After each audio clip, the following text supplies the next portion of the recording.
Hi friends, இன்னைக்கான வீடியோவில் பார்த்தீங்கன்னா தமிழ் தலைவாஸ் vs தபாங் டெல்லி மேட்சை பற்றி நமக்கு அப்புறம் வாங்க வீடியோவில் போயிடலாம். அதுக்கு முன்னாடி நம்ம சேனலில் எல்லாரும் மறக்காமல் சப்ஸ்கிரைப் பண்ணிட்டு பாருங்கள். தமிழ் தலைவாஸ் இந்த சீசனில் ஆல்ரெடி 7 மேட்ச் ப்ளே பண்ணி முடிச்சிட்டாங்க.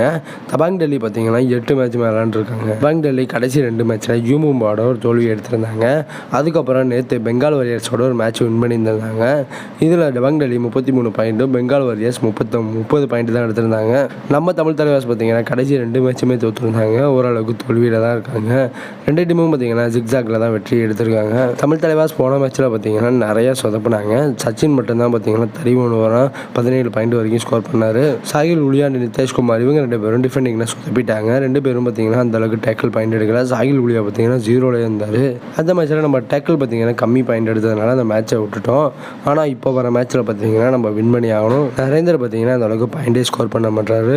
தமிழ் தலைவாஸ் பார்த்தீங்கன்னா தேட்டரில் ஒரு மேட்ச் ஃபுல்லாகவே விளையாட வச்சா தான் அவங்களுக்கும் பார்த்தீங்கன்னா கான்ஃபிடன்ஸ் வரும். பழைய தமிழ் தலைவாஸ் மாதிரியே பார்த்தீங்கன்னா விளையாண்டாங்க கடைசி 2 மேட்சுமே. போன மேட்ச்சில் மாசானா முத்து பார்த்தீங்கன்னா ஓரளவுக்கு குயிக்காக பாயிண்ட் எடுத்தார். அதுக்கப்புறம் பார்த்தீங்கன்னா மறுபடியும் அவர் சப்ஸ்டிடியூஷன் பண்ணிட்டாங்க. அந்த மேட்ச் முழுவதும் பார்த்தீங்கன்னா அவர் விளையாண்டுதானா ஒரு சில சேஞ்சஸ் பார்த்தீங்கன்னா மேட்ச்சில் எடுத்துகிட்டு வந்திருப்பாங்க. இந்த 2 டீமும் இது வரைக்கும் 8-8ல் 10 மேட்ச் விளையாண்டாங்க. இதில் 6 மேட்ச் தபாங் டெல்லி தான் வின் பண்ணியிருக்காங்க. 2 மேட்ச் தமிழ் தலைவாஸ் வின் பண்ணியிருக்காங்க. மீதி 2 மேட்ச் பார்த்தீங்கன்னா டை ஆயிருக்கு. இந்த மேட்சுக்கான நம்மளோட பிளேயிங் ப்ரெடிக்ஷன் சவுண்ட்ஸை பார்த்துடலாம். ஃபர்ஸ்ட் தபாங் டெல்லியோட தான் பார்ப்போம்.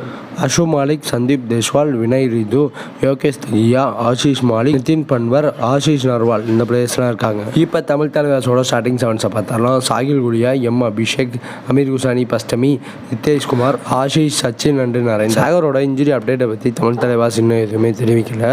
இந்த மேட்ச்லையும் பார்த்தீங்கன்னா அவர் விளையாட மாட்டார் தான் தெரியுது. தமிழ் தலைவாஸ் நரேந்தருக்கு ஒரு ரெஸ்ட்டை கொடுத்துடலாம். அவருக்கு பதிலாக வேற ஏதாச்சும் பிளேயரை தமிழ் தலைவாஸ் கொஞ்சம் ட்ரை பண்ணலாம். பாயிண்ட் டேபிள்ஸில் தபாங் டெல்லி 8வது இடத்துல இருக்காங்க. இதில் 3 வெற்றி 5 தோல்வி பார்த்தீங்கன்னா எடுத்திருக்காங்க. 19 பாயிண்ட் வச்சிருக்காங்க. நம்ம தமிழ் தலைவாஸ் 3வது பிளேஸில் இருக்காங்க. 7 மேட்ச்சில் 3 மேட்ச் வின் பண்ணியிருக்காங்க. 3 மேட்ச் தோற்றுருக்காங்க. 1 மேட்ச் டைல முடிஞ்சிருக்கு. இதனால் 21 பாயிண்ட் எடுத்திருக்காங்க. இந்த மேட்ச் இன்னைக்கு நைட்டு 9 PM ஸ்டார்ட் பண்ண போகிறாங்க. இந்த மேட்ச்சில் யார் வின் பண்ணுவாங்கன்னு சொல்லிட்டு கமெண்ட் பாக்ஸில் கமெண்ட். இன்னைக்கு ஃபர்ஸ்ட் மேட்சாக Jaipur versus Patna pirates match தான் நடக்க போகுது. இந்த 2 மேட்சும் இது வரைக்கும் 20 மேட்ச் ப்ளே பண்ணியிருக்காங்க ஹெட் டு ஹெட்டில். இதில் 9 மேட்ச் ஜெய்ப்பூர் வின் பண்ணியிருக்காங்க. பட்னா பைரேட்ஸ் 11 மேட்ச் வின் பண்ணிட்டாங்க. இந்த மேட்ச்சில் யார் வின் பண்ணுவாங்கன்னு சொல்லிட்டு கமெண்ட் பாக்ஸில் கமெண்ட் பண்ணுங்கள். அவ்வளோதாங்க வீடியோ. இது போன்ற கபடி அப்டேட் மறக்காம நம்ம சேனலை சப்ஸ்கிரைப் பண்ணுங்க, ஃப்ரெண்ட்ஸ்க்கெல்லாம் ஷேர் பண்ணுங்கள். நெக்ஸ்ட் வீடியோவில் சந்திப்போம். Bye by.